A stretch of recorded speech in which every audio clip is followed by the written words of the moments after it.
नमस्कार, आप देख रहे हैं खबर इंडिया न्यूज।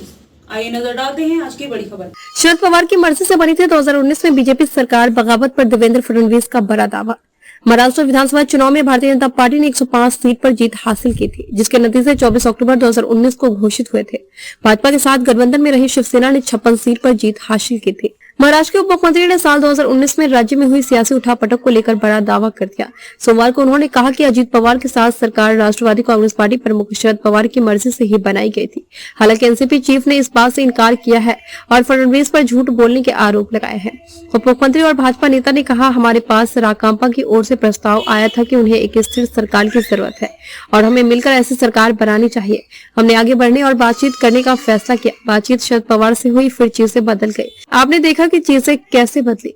टीवी 9 समाचार चैनल द्वारा आयोजित एक कार्यक्रम के दौरान फडणवीस ने कहा, पूरी निष्पक्षता के साथ मैं कहना चाहता हूं कि अजीत पवार ने मेरे साथ ईमानदारी से शपथ ली, लेकिन बाद में उनकी रणनीति बदल गई। इस पर पवार ने कहा, मुझे लगा कि देवेंद्र एक संस्कारी और सज्जन व्यक्ति है। मुझे कभी नहीं लगा कि वह झूठ का सहारा लेंगे और इस तरह का बयान देंगे। महाराष्ट्र विधानसभा चुनाव में भारतीय जनता पार्टी ने 105 सीट पर जीत हासिल की थी, जिसके नतीजे 24 अक्टूबर 2019 को घोषित हुए थे। भाजपा के साथ गठबंधन में रही शिवसेना ने 56 सीट पर जीत हासिल की थी। गठबंधन के पास सरकार बनाने के लिए पर्याप्त सीट होने के बावजूद दोनों सहयोगी दलों के बीच मुख्यमंत्री का पद किसको मिलेगा, इसको लेकर विवाद हो गया, जिसके परिणाम स्वरूप शिवसेना ने कांग्रेस और राकांपा के साथ मिलकर सरकार बनाने के लिए बातचीत शुरू की।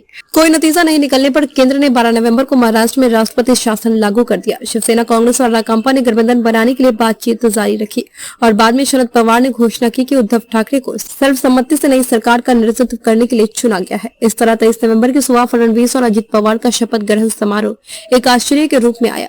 हालांकि अगले 3 दिनों में अजीत एनसीपी के जरूरी विधायकों की संख्या जुटाने में असफल रहे। कुछ दिन बाद ही अजीत राकांपा में वापस आ गए।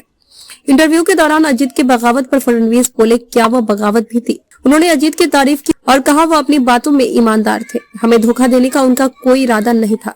भाजपा नेता ने सीधी चेतावनी दी है, अगर अजीत पवार इस मामले पर कुछ और भी कहते हैं तो मैं और खुलासे करूंगा। खबरों में अब तक के लिए बस इतना ही। फिर होगी आपसे मुलाकात ऐसी ही बड़ी खबर के साथ। तब तक के लिए नमस्कार और देखते रहिए खबर इंडिया न्यूज।